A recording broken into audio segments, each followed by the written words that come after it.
Hello दोस्तों, good morning. स्वागत है एक बार फिर से आप सभी का एमजेटी एजुकेशन में। दोस्तों आज है 13 अप्रैल और आज की वीडियो में हम लोग बात करेंगे 13 अप्रैल 2024 के मोस्ट इंपोर्टेंट करंट अफेयर के क्वेश्चंस के बारे में। बिना किसी देरी के शुरुआत करते हैं। नए आए हुए चैनल पर तो चैनल को सब्सक्राइब कर लेना। लास्ट डे के करंट अफेयर के क्वेश्चन का रिवीजन करेंगे 1 मिनट में, उसके बाद आज की तरफ बढ़ेंगे। कल हम लोगों ने पढ़ा था राष्ट्रीय सुरक्षित मातृत्व दिवस 11 अप्रैल को मनाया गया। हुरून ग्लोबल यूनिकॉर्न इंडेक्स में भारत तीसरे स्थान पर रहा और अमेरिका रहा टॉप पर। इसरो के अभी चंद्रयान 3 मिशन के लिए एक बार फिर से इसरो को सम्मानित किया गया है। इनको 2024 जॉन एल जैक स्विगर्ट जूनियर पुरस्कार से सम्मानित किया गया है। इसके अलावा 9 से 17 अप्रैल तक शक्ति नाम का संगीत और नृत्य महोत्सव आयोजित किया जा रहा है संस्कृति मंत्रालय के द्वारा नई दिल्ली में। राष्ट्रीय महिला हॉकी टीम का नया कोच नियुक्त किया गया है हरेंद्र सिंह को। लक्षद्वीप में ब्रांच खुलने वाला पहला प्राइवेट बैंक बन गया है एचडीएफसी बैंक। इसके अलावा भारत ने लगातार 5वीं बार डब्ल्यूटीओ में वर्ल्ड ट्रेड ऑर्गेनाइजेशन में शांति खंड लागू किया है। डब्ल्यूएचओ की रिपोर्ट के अनुसार हेपेटाइटिस बी और सी के मामले में भारत दूसरे स्थान पर रहा है, वहीं चाइना रहा है टॉप पर। बजरनी बेनेडिक्स ये नए प्रधानमंत्री बन गए हैं आइसलैंड के। ये टॉप 9 करंट अफेयर के क्वेश्चंस थे कल की वीडियो से, जिनका आपने किया है क्विकली रिवीजन सिर्फ और सिर्फ 1 मिनट में। अब बात करेंगे आज की करंट अफेयर की, लेकिन उससे पहले इसकी क्विज और पीडीएफ कहां पर मिलेगी। देखो, क्विज और पीडीएफ आपको एमजेटी ऐप पर मिल जाएगी। तो एमजेटी ऐप पर डेली क्विज और डेली पीडीएफ के लिए डाउनलोड करके रखे हैं। शानदार ऐप है। इसी पर हमारे पेड कंटेंट यानी पेड ई बुक, पेड कोर्स सब आपको मिलेंगे। अभी नवरात्रि ऑफर भी चल रहा है, तो आप इसका फायदा भी उठा सकते हो 60% का। पहला क्वेश्चन, हाल ही में मानव अंतरिक्ष उड़ान का अंतर्राष्ट्रीय दिवस कब मनाया गया? तो मानव अंतरिक्ष उड़ान का अंतर्राष्ट्रीय दिवस दोस्तों ये मनाया गया कब? ये मनाया गया 12 अप्रैल को। प्रत्येक वर्ष 12 अप्रैल को मनाया जाता है मानव अंतरिक्ष उड़ान का अंतर्राष्ट्रीय दिवस। मानव अंतरिक्ष उड़ान नाम से ही स्पष्ट है कि मानव का अंतरिक्ष में उड़ान। तो पहली बार क्या हुआ था, यूरी गागरिन नाम के व्यक्ति थे जिनको सोवियत संघ रूस के द्वारा, जो यूएसएसआर के नाम से जाना जाता था, अब तो रूस हो गया है, विक्टन हो गया है, कंट्रीज अलग हो गई हैं, लेकिन सोवियत संघ रूस जो था उसके द्वारा यूरी गागरिन को सबसे पहले 12 अप्रैल के दिन ही भेजा गया था अंतरिक्ष में। वो पहले अंतरिक्ष यात्री बने थे, इसकी वजह से वो 12 अप्रैल का दिन चुना गया और संयुक्त राष्ट्र महासभा ने 2011 में घोषणा की कि अब से 12 अप्रैल को मनाएंगे हम लोग अंतरराष्ट्रीय मानव अंतरिक्ष का उड़ान दिवस। ठीक है। तो 4 अक्टूबर 1957 को पहली बार मानव निर्मित उपग्रह गया था स्पुतनिक फर्स्ट अंतरिक्ष में, और फिर 12 अप्रैल के दिन 12 अप्रैल 1961 को यूरी गागरिन नाम का व्यक्ति गया था अंतरिक्ष में। ये दोनों ही पॉइंट आपको याद रखना, दोनों ही यूएसएसआर के द्वारा भेजे गए थे। पहले पहले में यूएसएसआर टॉप पर था। चांद पर कदम रखने की बात हुई तो चांद पर आनंद फानंद में अमेरिका ने कदम रख दिया। अब पता नहीं चांद पर ही कदम रखा था कि एरिया 51 में। अगला, ये प्रमुख दिवस हैं अप्रैल महीने के, इनको आप लोग देख लो, नोट डाउन कर लो। आगे बढ़ते हैं, हम लोग कल रिवीजन किए थे। अगला क्वेश्चन, विश्व साइबर अपराध सूचकांक 2024 में टॉप पर कौन रहा? तो विश्व साइबर अपराध सूचकांक 2024 अभी जारी किया गया और इसमें टॉप पर रहा है दोस्तों कौन? रूस। इस रैंकिंग में बेसिकली साइबर क्राइम के मामले दर्ज किए गए कि साइबर क्राइम के मामले में कौन सा देश टॉप पर है। तो देखो, साइबर क्राइम सबसे ज्यादा हुआ है रूस में। 2024 की इंडेक्स की बात हो रही है। उसके बाद दूसरे नंबर पर हुआ है यूक्रेन में। रसिया यूक्रेन का ना सिर्फ भौतिक रूप से चल रहा था वार, बल्कि एक साइबर रूप से भी वार चल रहा था यहाँ पर रसिया यूक्रेन के बीच में। बहुत सारे साइबर अटैक हो रहे थे एक दूसरे के ऊपर, ठीक है, और वो चलता रहा लगातार। तो यहाँ पर ये साइबर क्राइम इंडेक्स है आपके सामने, जिसमें रसिया टॉप पर है, सेकंड पर यूक्रेन है, थर्ड पर है चाइना, चौथे पर है यूनाइटेड स्टेट्स। और उसके बाद देखोगे इंडिया कहां पर है, तो इंडिया आ गया है टॉप 10 में। 10वें स्थान पर भारत का भी नाम आ गया है। तो पहला स्थान और दूसरा स्थान खास करके पूछा जा सकता है, क्योंकि रसिया वगैरह तो ये तो लगभग में रहते हैं टॉप 3 में। यूक्रेन आपको नया नाम दिख रहा होगा और किसी रैंकिंग में टॉप में ये नहीं रहता है, लेकिन इसमें ये है। इंडिया जो है 10वें नंबर पर है, तो इंडिया का भी नाम याद रखना। बाकी उसके बाद फिर ईरान, बेलारूस, घाना, साउथ अफ्रीका वगैरह है। आगे बढ़ते हैं। ये प्रमुख सूचकांक हैं जिनमें भारत की रैंक बताई गई है। जैसे हुरून ग्लोबल यूनिकॉर्न इंडेक्स में हम लोग तीसरे स्थान पर हैं 67 यूनिकॉर्न्स के साथ। विश्व डोपिंग रोधी एजेंसी रिपोर्ट में पहले पर आ गए हैं। ईआईयू बिजनेस एनवायरनमेंट में 51वें पर हैं, खुशहाली सूचकांक में 126वें पर, और कनेक्टेडनेस इंडेक्स में 62वें स्थान पर हैं। अगला क्वेश्चन, भारत से ईवी निर्यात करने वाली पहली मल्टीनेशनल कंपनी कौन बनी? ये बहुत ही इंपॉर्टेंट क्वेश्चन है।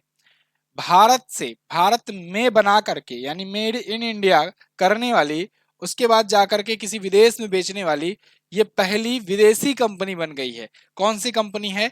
सिट्रोएन। नहीं समझ में आया होगा तो फिर से सुनिए। सिट्रोएन एक विदेशी कंपनी है, फ्रांस की ये कंपनी है। इसने क्या किया? इसने इलेक्ट्रिक कार बनाई भारत में आकर, यानी मेड इन इंडिया किया। इसके बाद इसने उन कारों को, एक दो कार नहीं, 500 यूनिट की कार थी, तो 500 कारों को ये ले जाकर के किसी तीसरे देश में यानी इंडोनेशिया में बेचा। तो ऐसा करने वाली ये पहली मल्टीनेशनल कंपनी बन गई है ईवी इलेक्ट्रिक व्हीकल्स में, यानी कि इलेक्ट्रिक कारों में। तो क्योंकि अभी इलेक्ट्रिक कार का मार्केट बढ़ रहा है और भारत में बहुत सारी कंपनियां आने को भी इंटरेस्टेड है, लेकिन भारत ने ईवी पॉलिसी जारी की हुई है और इस पर मैंने आपको एक वीडियो भी दी थी अभी रिसेंट में ही, ठीक है, कि एलन मस्क के लिए कि टेस्ला की एंट्री आसान हो जाएगी नई ईवी पॉलिसी के तहत।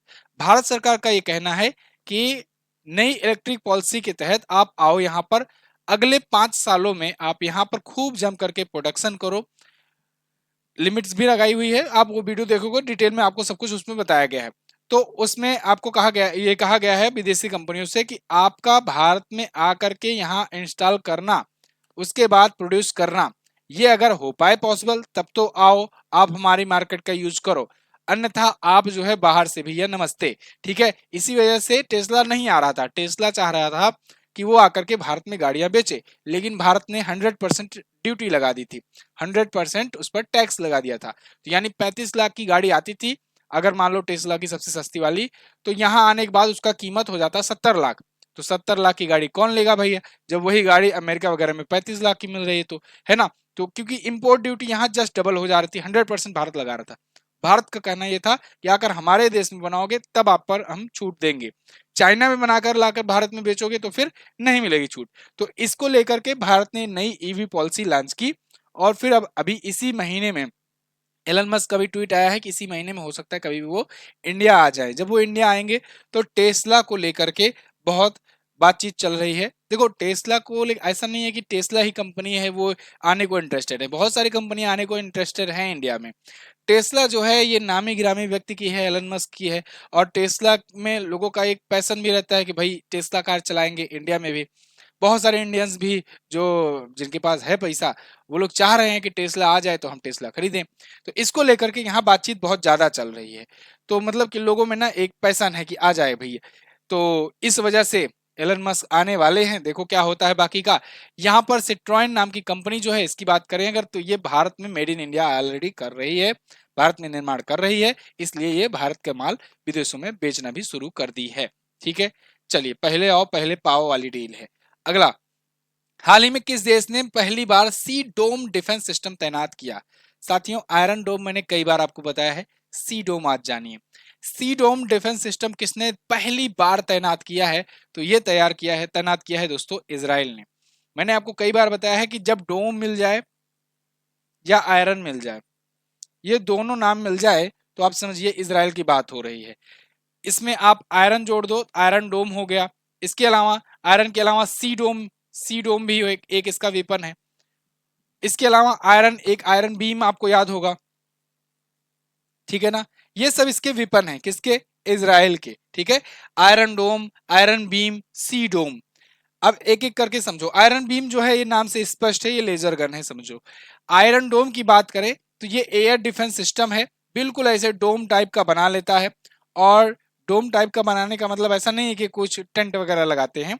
इनका मतलब ये है कि इनका एक मिसाइल सिस्टम है जो एयर डिफेंस मिसाइल है, वो भी मीडियम रेंज की एयर डिफेंस मिसाइलों का एक ऐसा संग्रहण है जिसकी वजह से ये एक एरिया में, एक निश्चित एरिया में, इतना कैनवास का क्षेत्र जो होगा आसमान में, उतनी दूर तक कोई भी अगर उधर से बाहर से अटैक आता है, एयर में ही, हवा में ही मार गिराते हैं। बहुत ही अब तक का सबसे मतलब दुनिया के सबसे बेस्ट क्वालिटी के एयर डिफेंस सिस्टम्स में से एक माने जाते थे, जब तक कि हमास का अटैक नहीं हुआ था। हमास ने इनको भी एक्सपोज कर दिया। कहते नहीं भैया कि हर एक ताले की कहीं न कहीं चाबी होती है ना। और हर एक लॉकर का कोई ना कोई उसका तरीका होता है कैसे बीट किया जाए, कैसे खोला जाए। तो यहाँ पर आयरन डोम की जितनी क्षमता थी वो लोग चेक किए थे, वो क्षमता के पार 5,000 मिसाइल 5 मिनट में मार करके घुस पड़े थे हमास वाले। लेकिन उसके अलावा अगर बात की जाए तो ये सबसे सेफेस्ट माना जाता है, ठीक है। ऐसे ही ये आयरन डोम था, ये जमीन के लिए था, स्थल के लिए था। अब ये सी डोम है, नाम यहां पर सी पर मत जाना, सी का अर्थ या मुंह से बोलने का प्रोनाउंसिएशन देखना, सी का मतलब समुद्री ही समझो। समुद्री क्षेत्र में, क्योंकि इजराइल जो है ना उसकी लोकेशन ऐसी है कि वो भूमध्य सागर से भी अपना बॉर्डर लगा रहा है। तो समुद्री एरिया से मान लो कोई अटैक हो जाता है, तब अपने आप को कैसे डिफेंड करेगा इजराइल, तो उसके लिए सी डोम सिस्टम है। अभी ईरान की धमकी मिलने के बाद सी डोम इसने एक्टिवेट कर दिया है। इस पर मैं वीडियो बनाने वाला था, लेकिन कल वीडियो किसी कारण बन नहीं पाई। आज हो सकता है ईरान ईरान और इजराइल पर वीडियो बनाऊंगा। ईरान और इजराइल में भैया खुले तौर पर धमकियां चल रही हैं। भारत, अमेरिका समेत बहुत सारे देशों ने अपने अपने एम्बेसीज से अपने अपने नागरिकों को अलर्ट जारी करके कह दिया है कि भैया सतर्क रहो और कोशिश करो कि अपने अपने एम्बेसी से संपर्क बना करके रखो और कोशिश करो कि अंडरग्राउंड होकर के रहो, नहीं तो कभी भी युद्ध छिड़ सकता है। और जो लोग जाने का प्लान बना रहे हो तो उधर ना जाओ, वरना उधर जाने की वजह उधर चले जाओगे, ठीक है। तो फिलहाल इजराइल जो है इसने डिप्लॉय कर दिया है सी डोम डिफेंस सिस्टम। आई होप आपको ये सी डोम समझ में आ गया होगा। चलो, तो ये आयरन डोम का ही छोटा भाई है। और बाकी इजराइल के बारे में अगर बात करें, वर्ल्ड मैप में अगर आप देखोगे तो यहाँ पर है अपना प्यारा भारत। यहाँ से आप इधर आओगे तो पाकिस्तान, ईरान ये सब क्रॉस करते हुए, इराक क्रॉस करते हुए इधर पहुंचोगे, सीरिया क्रॉस करोगे, जॉर्डन, तब यहाँ देश मिलेगा इजराइल। इस पर मैंने कई सारी वीडियोज आपको दी हुई हैं, है ना। इसराइल हमास की जब विवाद चल रहा था उस टाइम भी मैंने दिया, उसके पहले भी कई बार दिए हुए हैं। तो यहाँ पर इसराइल ने न्यूक किया। यहाँ पर देखो, यहाँ पर भूमध्य सागर है, ठीक है। तो ये भूमध्य सागर के पास में ये इसको मतलब डिप्लॉय किए हुए हैं। ईरान ने खुली तौर पर धमकी दी है, ईरान कहाँ है, ये है। ईरान ने खुले तौर पर धमकी दी है क्योंकि सीरिया में उसकी एम्बेसी पर इसराइल ने अटैक कर दिया था, ईरान की एम्बेसी पर, ठीक है। तो ये सब मामला अभी चल रहा है। इस पर मैं आपको आज डिटेल में एक वीडियो दूंगा, उसमें और अच्छे से समझा दूंगा। ट्रेंडिंग मुद्दों पर जिन लोग को वीडियो चाहिए ना, तो वो चैनल को सब्सक्राइब करने के बाद बेल आइकन प्रेस कर लेंगे और उसके बाद आल पर क्लिक कर लेंगे, जिससे उनको सारी वीडियो का नोटिफिकेशन मिले। बहुत सारी शिकायतें आ रही है लोगों की कि वो कह रहे हैं सर नोटिफिकेशन नहीं मिल पा रहा है। तो यूट्यूब से शिकायत है, दरअसल हमसे नहीं है, हम तो भैया यहाँ अपलोड करते हैं। आपको व्हाट्सएप चैनल जुड़ना होगा या फिर टेलीग्राम चैनल जोड़ लीजिए, तो इनसे क्या होगा, आपको नोटिफिकेशन मिल जाया करेगा दूसरे माध्यम से। आगे बढ़ते हैं। 15 अप्रैल 2024 को भारत और किस देश के बीच संयुक्त सैन्य अभ्यास दस्तलीक हुआ। दस्तलीक आप सब जानते हो कि भारत और उज्बेकिस्तान के बीच में होता है, हर एक साल होता है। इस बार भारत और उज्बेकिस्तान के बीच ये 5वां संस्करण था दस्तलीक अभ्यास का। यहाँ पर आप आर्टिकल भी देख पाओगे, India Uzbekistan joint military exercise Dustlik began on April 15। 15 अप्रैल से ये शुरू होने जा रहा है और चलेगा कब तक, ये चलेगा दोस्तों 28 अप्रैल तक, 15 से 28 अप्रैल तक चलेगा। कहां पर चलेगा, उज्बेकिस्तान के टर्मेज जिले में चलेगा, ठीक है जी। पहला संस्करण कहां पर हुआ था, उज्बेकिस्तान में हुआ था। 5वां संस्करण उज्बेकिस्तान में हो रहा है। मतलब विषम वाला उज्बेकिस्तान में होता है, सम वाला सम अंक वाला भारत में होता है। जैसे चौथा संस्करण अभी उत्तराखंड में हुआ था, ठीक है। आगे बढ़ते हैं। यहाँ पर कुछ और सैन्य अभ्यास है, इनका आप रिवीजन करना चाहो तो कर सकते हो। दोस्ती 16 अभी भारत, मालदीव और श्रीलंका के बीच में हुआ। ट्राइलेट हुआ भारत, मोजाम्बिक, तंजानिया के बीच। टाइगर ट्रम भारत अमेरिका करता है। लेमितिये भारत सेशल्स करता है। और कटलेस एक्सप्रेस ये मल्टीनेशनल एक्सरसाइज है लेकिन सेशल्स में हुआ। समुद्री सुरक्षा बेल्ट ये मल्टीनेशनल एक्सरसाइज है, ओमान की खाड़ी में हुआ। भारत शक्ति, तरंग शक्ति, गगन शक्ति ये सभी भारत में हुए भारतीय सेनाओं के द्वारा। अच्छा, एक और बात दोस्तों, सेकंड चैनल पर जीके जीएस की सीरीज चलाई जा रही है रेलवे एग्जाम स्पेशल को लेकर के। तीसरा एपिसोड आ जाएगा, डेली 12:30 बजे लाइव आते हैं सेकंड वाले चैनल पर, जो आपका है MJT SSC and railway exams, ठीक है, इस नाम से चैनल है। चैनल ना मिले तो आप इस चैनल के बायो में जाना या फिर डिस्क्रिप्शन में जाना, अबाउट में जाना, जो भी कहते हैं वहां पर जाना। वहां पर आपको लिंक मिल जाएगा सेकंड चैनल का, आप उसको ज्वाइन कर लेना। नहीं तो अगेन फिर से वही दूसरा मेथड, या तो व्हाट्सएप चैनल ज्वाइन कर लो या तो टेलीग्राम चैनल ज्वाइन कर लो अपना। वहां पर सारी वीडियो की नोटिफिकेशन, हर एक डिटेल्स, हर एक जानकारियां सब आपको समय से पहले भेज दी जाती है, तो आप वहां से भी पहुंच सकते हो। बाकी हमारे वीडियो कोर्सेज वगैरह है, इनको अगर आप लेना चाहते हो तो ले सकते हो। अभी नवरात्रि ऑफर चल रहा है, 60% का डिस्काउंट ऑफर भी चल रहा है, ठीक है जी। एमजेटी ऐप पर ये सारी चीजें मिलेंगी। अगर आपको हमसे पढ़ना है, तैयारी करनी है हमारे थ्रू, तो आप इन सभी कोर्सेज में से किसी को भी ले सकते हो। आगे हाल ही में जारी क्यूएस वर्ल्ड यूनिवर्सिटी रैंकिंग 2024 में इंजीनियरिंग कैटेगरी में आईआईटी बॉम्बे किस स्थान पर है? तो क्यूएस वर्ल्ड यूनिवर्सिटी रैंकिंग 2024 जारी हुई है। इसमें इंजीनियरिंग कैटेगरी में आईआईटी बॉम्बे जो है ये 45वें स्थान पर रहा है। 45वें स्थान के साथ साथ में आईआईटी बॉम्बे ने ये साउथ एशिया में टॉप किया हुआ है। किसमें? साउथ एशियन रीजन में टॉप किया हुआ है। अच्छा, अलग अलग सब्जेक्ट के रूप में अलग अलग कैटेगरी बना करके इन्होंने लॉन्च की हुई है रैंकिंग, ठीक है ना, ट्रेड वाइड वाइज जिसे कह सकते हैं। तो इसमें आईआईटी बॉम्बे 45वें स्थान पर है। वहीं business and management study category में देखा जाए तो भारतीय प्रबंधन संस्थान अहमदाबाद यानी आईआईएम अहमदाबाद जो है ये 22वीं रैंक पर है, जो बेस्ट पोजीशन है इसकी। ठीक है जी। इंजीनियरिंग और टेक्नोलॉजी में आईआईटी बॉम्बे और आईआईटी दिल्ली संयुक्त रूप से 45वें पर है। अगला, अच्छा, आईआईटी बॉम्बे का ही एक रिपोर्ट मैंने आया था तो बताया था आपको कि आईआईटी बॉम्बे के 36% स्टूडेंट जो हैं ये बेरोजगार बताए गए हैं। लगभग 700 से 800 लोग इस सेशन के बेरोजगार बताए गए हैं। ये रिपोर्ट अभी आई थी और इस पर मैंने वीडियो बनाई थी। तो इसमें मैंने आपको बताया था जब आईआईटी बॉम्बे वाले भैया बेरोजगार हैं तो फिर बाकी लोग का क्या हाल होगा। अगला क्वेश्चन, हाल ही में किसे भारत में ब्रिटेन की पहली महिला उच्चायुक्त नियुक्त किया गया? भारत में ब्रिटेन की पहली महिला उच्चायुक्त यानी हाई कमिश्नर ये नियुक्त की गई हैं लिंडी कैमरून। लिंडी कैमरून आते आते इनको 70 साल हो गए। 70 वर्षों के बाद, ठीक है ना। आप देखो, ब्रिटेन वगैरह यूरोपीय देश वगैरह अपने आप को बहुत एडवांस मानते हैं, कहते हैं हमारे यहाँ बहुत समानता है, ठीक है ना। जो विमेन्स हैं और मेन हैं इसमें कोई वो नहीं की जाती है, लैंगिक समानता सूचकांक जिसे कहते हैं, एक प्रकार से कह सकते हो। तो लैंगिक समानता सूचकांक इनका यही जानो कि भारत ने आज से ठीक 70 साल पहले अपनी पहली महिला उच्चायुक्त इनके यहाँ नियुक्त कर दिया था, लेकिन इन भाई साहब लोगों ने यहाँ आने में 70 साल लगा दिए। 70 साल बाद पहली बार, भारत की आजादी के बाद पहली बार ऐसा हुआ है जब भारत में ब्रिटेन ने कोई अपनी महिला उच्चायुक्त नियुक्त किया हो, और नियुक्त किया है लिंडी कैमरून को, ठीक है ना। तो इन्हें नियुक्त किया गया है भारत में उच्चायुक्त। उच्चायुक्त क्या होता है बता चुका हूं, फिर से जान लो। आप देखोगे हर एक देश में एक एम्बेसी होती है। अगर मान लो वो कॉमनवेल्थ का सदस्य रहा है, वो देश कॉमनवेल्थ का सदस्य है, तो वहां पर एम्बेसी की जगह उच्चायोग होता है, ठीक है ना। जहां उच्चायुक्त तो नियुक्त किए जाते हैं यानी हाई कमिश्नर नियुक्त किए जाते हैं, और बाकी देश जो होंगे वहां दूतावास होता है, एम्बेसी होती है, वहां राजदूत नियुक्त किए जाते हैं। अच्छा, कॉमनवेल्थ के देश कौन कौन से हैं? कॉमनवेल्थ के देश वे देश हैं जहां पर कभी न कभी ब्रिटेन ने कब्जा किया था या कहे कि उस पर राज किया था, तो उन देशों का एक संगठन है। तो फिलहाल यहाँ पर भारत में ये पहली महिला उच्चायुक्त नियुक्त किया है ब्रिटेन ने अभी जा करके, ठीक है जी। भारत ने 1954 में विजय लक्ष्मी पंडित को नियुक्त किया था लंदन में पहली महिला उच्चायुक्त। ओके, चलिए अगला। ये यही यूएन में भी जाने वाली पहली भारतीय महिला थी ना। अगला यहाँ पर कुछ और राजदूत उच्चायुक्त को देख लो।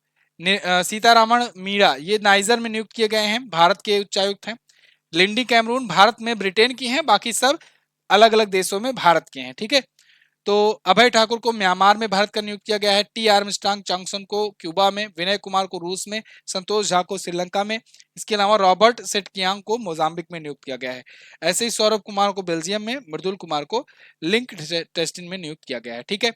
चलिए अगला। हाल ही में US India strategic and partnership forum यानी यूएसआईएसपीएफ इसका प्रमुख किसे नियुक्त किया गया? तो अभी हाल ही में US India strategic and partnership forum के अध्यक्ष नियुक्त किए गए हैं तरुण बजाज। तरुण बजाज रह चुके हैं दोस्तों भारत के राजस्व सचिव रह चुके हैं ये, ठीक है ना, पूर्व कह दो। तो पूर्व राजस्व सचिव तरुण बजाज अब यहाँ पर होंगे यूएस इंडिया के स्ट्रेटेजिक फोरम में। तो ये 1988 बैच के हरियाणा कैडर के आईएएस अधिकारी रहे हैं, काफी सीनियर मोस्ट ये आईएएस अधिकारी हैं। आर्थिक मामलों के ये काफी जानकार हैं, यूएस इंडिया टैक्स फोरम में प्रमुख नियुक्त किए गए हैं। अगला, फोन पे ने ई सेवा HAN पोखरा के साथ साझेदारी की। ई सेवा और HAN पोखरा ये नेपाल की कंपनियां हैं, इनके साथ फोन पे ने साझेदारी की है नेपाल में, ठीक है ना। तो नेपाल में यूपीआई को बढ़ावा देने के लिए हुआ है। ये आपके सामने आर्टिकल है, फोन पे partners with eSewa HAN Pokhara to promote UPI in Nepal. Nepal में ये होगा, और ये कब हो रहा है? ये हो रहा है फेवा न्यू ईयर फेस्टिवल के दौरान। फेवा न्यू ईयर फेस्टिवल जो है 11 से 14 अप्रैल तक चल रहा है, और इसी दौरान यहाँ पर ये हुई है डील, ठीक है ना। HAN पोखरा इसका पूरा नाम है, होटल एसोसिएशन ऑफ नेपाल पोखरा। ठीक है, फोन पे के बारे में बात करेंगे तो 2015 में स्थापित हुआ था, हेडक्वार्टर इसका बेंगलुरु में है। समीर निगम इसके फाउंडर एंड सीईओ हैं। अगर नेपाल के बारे में बात करेंगे तो नेपाल भारत का पड़ोसी देश है। आप देखोगे यहाँ पर ये रहा नेपाल, काठमांडू इसकी राजधानी है, जहां पर सार्क का हेडक्वार्टर है। किसका? सार्क का हेडक्वार्टर है, south Asian association of regional cooperation. ठीक है, इसके अलावा यहाँ के जो पीएम है वो है पुष्प कुमार दहल प्रचंड प्रचंड, जिन्हें कहते हैं। मुद्रा यहाँ की होती है नेपाली रुपया। संसद का नाम होता है राष्ट्रीय पंचायत। अगला, निम्न में से किस आईआईटी संस्थान ने रोग ट्रैकिंग के लिए नैनो सेंसर का अनावरण किया है? रोगों की ट्रैकिंग के लिए नैनो सेंसर का अनावरण किया गया है। तो अभी आईआईटी जोधपुर ने यह अनावरण किया है, ये लॉन्च किया है। रोग ट्रैकिंग के लिए एक नैनो सेंसर लॉन्च किया है। बेसिकली ये क्या करेगा? ये नैनो सेंसर जो है developed by IIT Jodhpur AIIMS to reduce mortality rate, मृतकों का जो दर है वो कम करने के लिए किया गया है। कैसे मृतकों का दर कम होगा? क्योंकि रैपिड तरीके से इलाज हो पाएगा। ठीक है ना, used as a rapid and point of care technique of healthful monitoring disease diagnosis and among others. तो तेजी से जांच हो पाएगी, डायग्नोसिस किया जा सकेगा रोगों का, और उससे मरीजों का इलाज किया जा सकेगा, मृत्यु दर में कमी आएगी। ये दावा है आईआईटी जोधपुर का, क्योंकि इन्होंने एक नैनो सेंसर बना लिया है। ये क्या करेगा? ये प्रोटीन साइटोकिन्स का तेजी से पता लगेगा, जिससे पहले से ही चेतावनी दे दी जाएगी और फिर रोगों का सही समय पर इलाज हो सकेगा। क्लियर है ना? ये आईआईटी से रिलेटेड क्वेश्चन है, तो पिछले दिनों में जो आईआईटी से रिलेटेड क्वेश्चन आए थे उनका रिवीजन कर लीजिए। जैसे आईआईटी बॉम्बे ने कैंसर के लिए भारत की पहली घरेलू gene therapy CAR T cell therapy launch की। याद होगा आपको, द्रौपदी मुर्मू जी गई थी इसे लॉन्च करने, तो आईआईटी बॉम्बे में लॉन्च हुआ था। आईआईटी मद्रास में अखिल भारतीय अनुसंधान विद्वान शिखर सम्मेलन आयोजित हुआ। आईआईटी गुवाहाटी में भारत का सबसे बड़ा ड्रोन पायलट प्रशिक्षण संस्थान लॉन्च किया गया। आईआईटी जम्मू ने भारत का पहला ध्वनि आधारित voice based anti drone system विकसित किया। आईआईटी मद्रास ने भारत का पहला 155 मिलीमीटर स्मार्ट बारूद बनाया। आईआईटी मद्रास ने ही पानी से आर्सेनिक और धातु आयनों को हटाने के लिए अमृत नाम से एक डिवाइस डेवलप किया है। क्लियर है? तो साथियों, वीडियो कैसी लगी है आप जरूर कमेंट करके बताया करो। मैं आपको शेयर करने और लाइक करने और सब्सक्राइब करने को फोर्सफुली नहीं बोलता हूं, तो आप लोग भी बिल्कुल आराम से बैठ जाते हो। देखो, अगर आप चैनल को सब्सक्राइब नहीं किए हो तो सब्सक्राइब कर लो, आपके लिए मात्र एक क्लिक है, लेकिन हमारे लिए समझो कि वो एक अमृत का काम करता है, हम लोग को एक एनर्जी देता है। तो लाइक, शेयर और कमेंट जरूर कर दिया करो, और चैनल को सब्सक्राइब नहीं किया हो तो उसको जरूर कर दो। ठीक है ना? आपका कोई पैसा नहीं लगना है, कोई खर्च नहीं करना है आपको। ठीक है, चलिए आगे बढ़ते हैं। ये देखते हैं लास्ट डे के क्वेश्चंस को। कल मैंने पूछा था राजस्थान में मनाए जाने वाला गणगौर महोत्सव किस भगवान को समर्पित है? तो ये शिव पार्वती को समर्पित है। निम्न में से किस कण को गॉड पार्टिकल के नाम से जाना जाता है? गॉड पार्टिकल के नाम से हिग्स बोसान को जाना जाता है, जिसके संस्थापक का निधन हुआ है अभी। हुरून ग्लोबल यूनिकॉर्न इंडेक्स 2024 में कितनी यूनिकॉर्न कंपनियों के साथ भारत तीसरे स्थान पर है? ये आपको आज बताना है। आज की भी वीडियो देखी होगी ध्यान से, उसमें भी मैंने एक बार बोला है। एचडीएफसी बैंक की स्थापना किस वर्ष की गई थी? ये बता दो, इजी सा क्वेश्चन है। चलिए, बहुत बहुत धन्यवाद यहाँ तक जुड़ने के लिए।